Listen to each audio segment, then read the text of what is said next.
सांजच्या तालात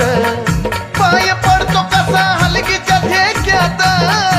योग आला कसा चैतीच्या मोक्यात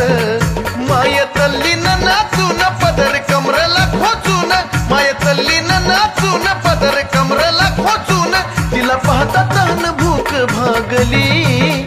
तिला पाहता तहान भूक भागली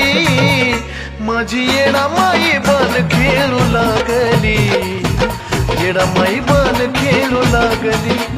माझी येडा माई बन खेळू लागली येडा माई बन खेळू लागली